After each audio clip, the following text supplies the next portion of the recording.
We're going to get rocking right now.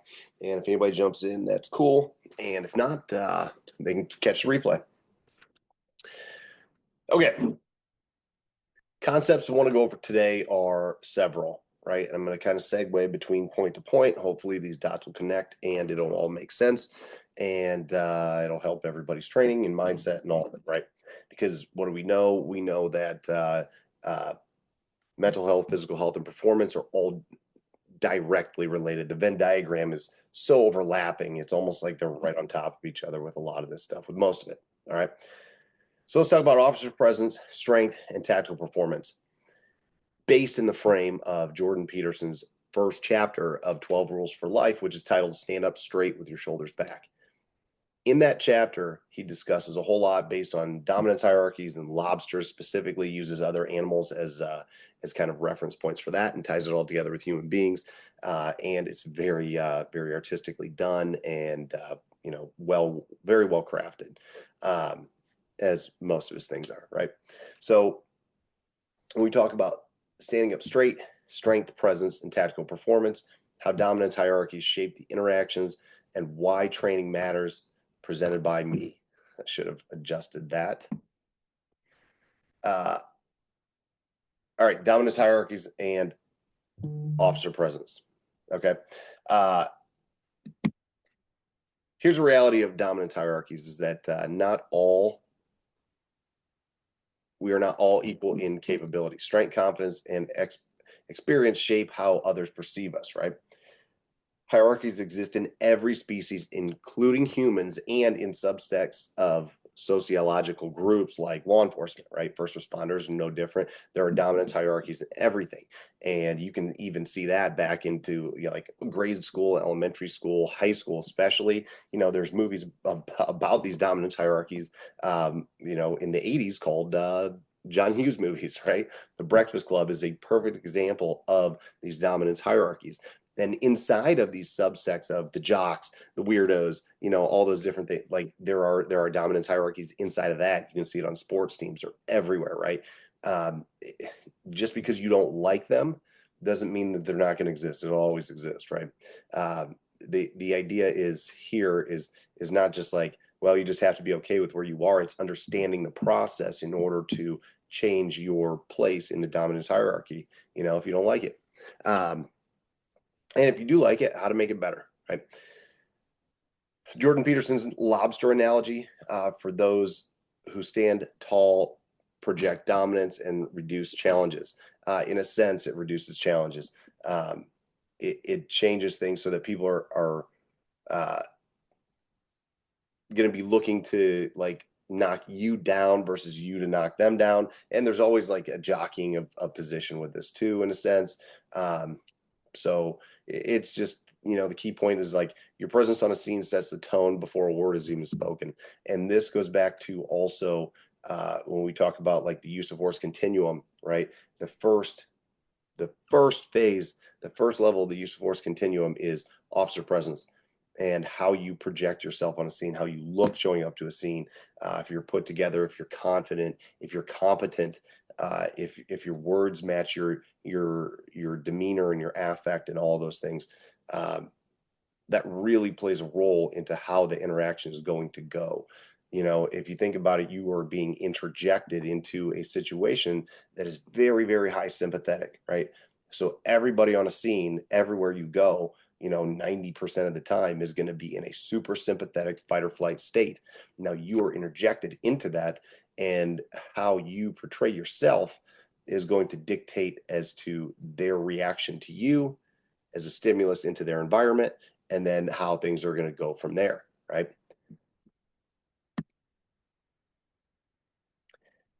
Suspects assess you immediately when you arrive. And that's not just suspects, that's everybody on the scene, whether it's suspect or victim, or maybe there's no suspects on scene and we just need to deal with a family conflict, and there's not necessarily one person that is the primary aggressor or whatever.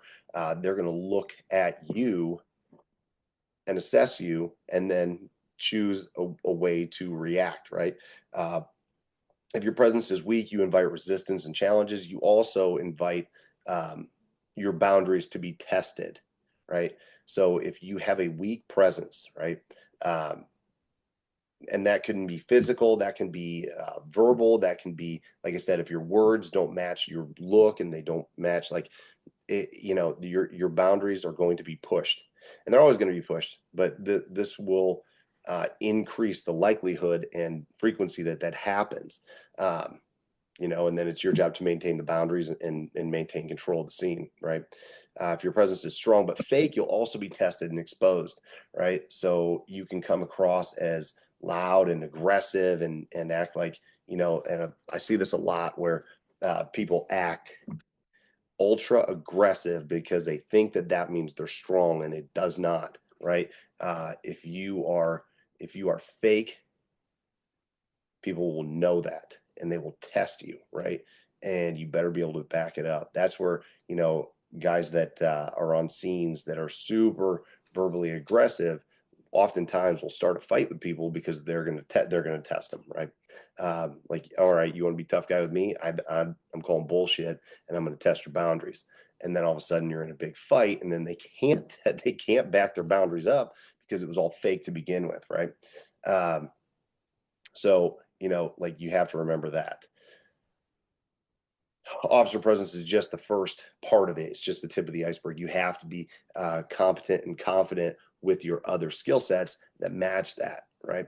I see this a lot with officers that are incompetent, where they are overly verbally aggressive, and they think that will shut it down. And then when it doesn't, they have nothing to back it up, but move into weapons right away, right? They don't have the skill sets of strength and like abilities to fight, basically. Like, they don't have it, right? So then they have to move into weapons and tasers and like ultimately lethal force if it continues to escalate. So that's obviously not great. So don't be fake. You got to build your skill sets. So what's the solution? Build a real physical competency to back up your presence. All right. So we just talked about it a little bit, but when the lobsters, the perp, let's say in context where the lobsters, right? Like, you're going to get tested, right? Your conflict will escalate. Okay. Here's kind of the levels that Jordan Peterson laid out in that chapter 1, right? Verbal disagreement into posturing and physical intimidation, and then light engagement, grabbing, grappling, pinning. That's where you see a lot of times, like, species will engage in dominance hierarchy behavior in order to try to change their place by, like, grappling and fighting, but they'll pin the opponent to their back rather than, like, go for the jugular and kill them, because that's bad for the species. And inherently, like, species know that if you kill everybody else in your species, like, you're going to fail to exist. So it's like it's something that you don't want to do, is destroy everything else, your entire species, because that's not the point, right? So that light physical engagement is usually where things stop. Even snakes do it. Snakes, rats, dogs, you can see that. Yeah, I mean, you can even see that on the playground with kids. Like, they'll get into fights and arguments, and they'll pin each other on the back, hold each other down, and then it usually stops there, and one ends up crying and telling the teacher, and that kind of stuff. But very rarely does it go to, like, serious level 4 full-blown attacks, or the fight is, like, seriously on.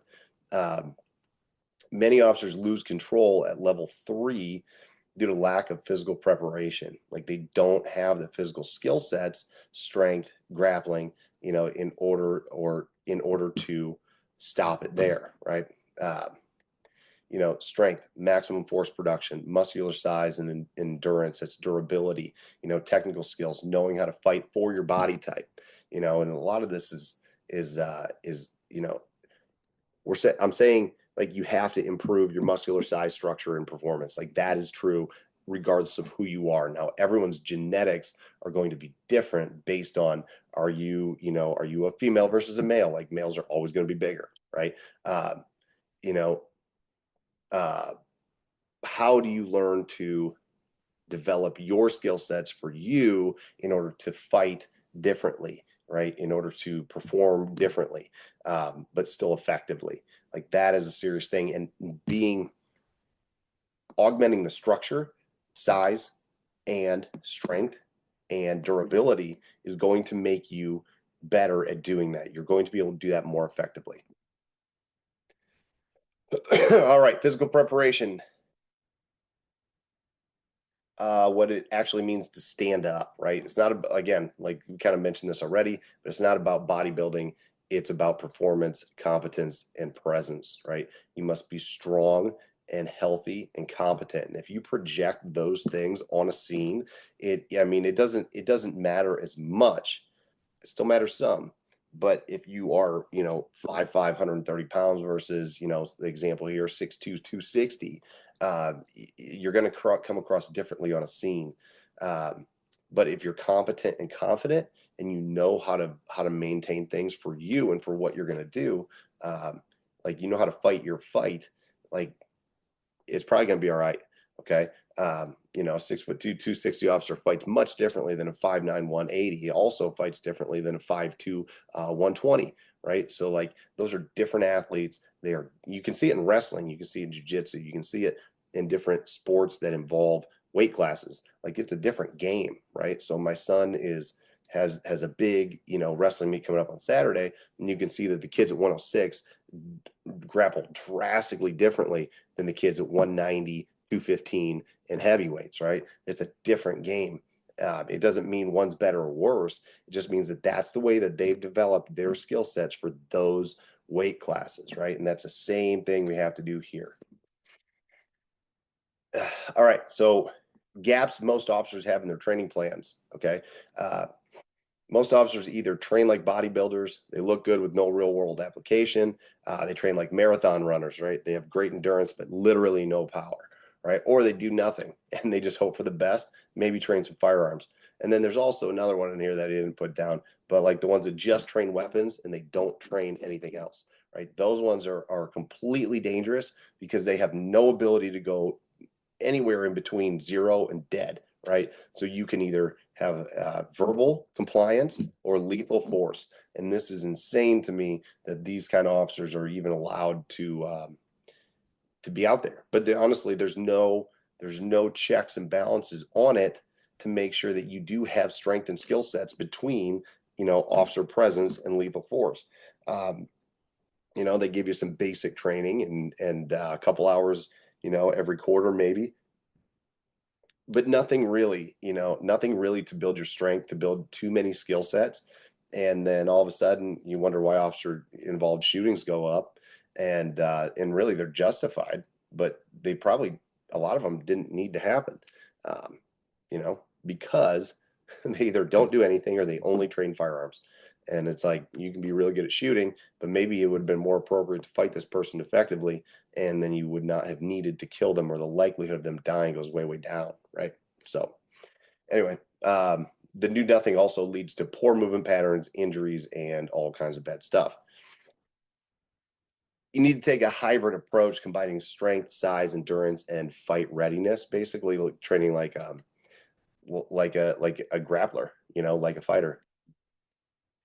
All right, Tactical Edge program. It's a 90-day program, right? 3 weeks of full body training. This is something that I took time to develop, for a few months, and I really put together like what I thought were the lowest hanging fruit for movements, strength program, and aerobic work for first responders, right? Specifically law enforcement, but first responders. So 3 days a week of full body strength training, right? Max strength, hypertrophy, muscular size and durability, and isometric strength. This is a drastically overlooked element of muscular contraction, especially for anybody who does grappling, carries heavy objects, stuff like that. Like, you need to work your isometric strength. This also throws in 2 days a week of aerobic system work, basic interval progressions, right? Nothing crazy, to improve endurance or recovery and aerobic function, right? Aerobic and anaerobic is really what we focus on here. Simple, structured, effective for law enforcement and tactical professionals. There's no fluff. It's just real world training to get you stronger, leaner, more capable. All right, how this fits with the 75 hard or any other training for that matter. The Tactical Edge complements the 75 hard by ensuring proper programming, right? You're not guessing. It's structured training. That's probably the worst part about uh, going to a gym without a program is that you spend more time trying to figure out what to do and like how to put it together and what sets and reps and that kind of stuff. This takes care of all those issues. Tactical strength and durability is designed for your job, right? Like I said, I took a lot of time to put this together in order to make it fit for what I've kind of seen in the last 17 years of both operations on the street as well as operations in a tactical setting, SWAT team, that kind of stuff. So I've done that for 17 years, and I've really looked back at what's needed, what's not needed. Do we need a bunch of barbell like Olympic movements? Like probably not. Let's kind of take those out and modify that a little bit. So I balance this also with recovery. Um, avoiding burnout while maximizing progress. That's why 3 days a week, full body, and that's really it. Some people I talk to, they're right away they try to get into like 6 day a week splits with one half-ass rest day. I'm like, well, that'll work for like a week, and then you're gonna be dead. So if you're already committed to training, this helps optimize your efforts and really makes you understand real world needs. All right, support and next steps. Three options for this if you are interested in support for this program: the Tactical Edge program only, that provides you with just the workouts. It's 5 days a week, like I said, for 90 days. So it's a 12-week program. It's pretty comprehensive. The DIY training, follow it up on your own, and you get access to the materials. You can also enter in the Tactical Edge plus a group coaching, which gives you access to calls like this once a week, where we'll go over specific questions inside of the group and check movement mechanics, anything like that, as well as nutritional questions that you have for you specifically. And then the last part is the Tactical Edge one-on-one coaching. I do have 2 spots left of that, and that's custom nutrition, training modifications for this program based on your age, size, goals, etc., and then direct access to me for feedback, adjustments, and one-on-one calls.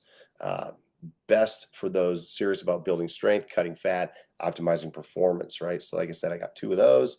And then you can get into the group program, or you could just get the program alone, and that is going to be like a really good way to augment this 75 hard and to put those pieces together, going all the way back to what we talked about with dominance hierarchies. If you're just trying to piece this stuff together, it gets very difficult if you don't know how to do it. When we talk about failure points, right, with people, it's either you don't know what to do and we have to close the knowledge gap. You don't believe you can do it, or you don't believe that it's possible to do it. And then the third is that you don't understand the application of 1 and 2 as to how to put it in play in your life, right? So that's where you look at your failure points, like, what do I need, right? If you just need the information, then we go to the program only. I only need the info.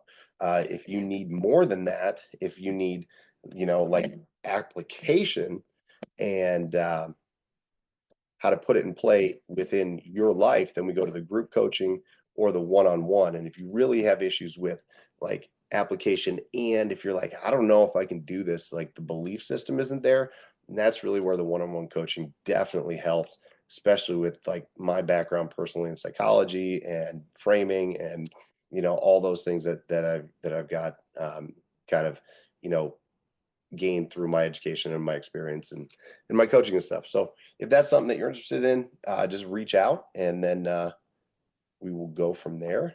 I think that's all I got. Yeah, if you're serious about officer presence, strength, and performance, Tactical Edge is your next step, man. So, stand up straight with your shoulders back, and let's get after it.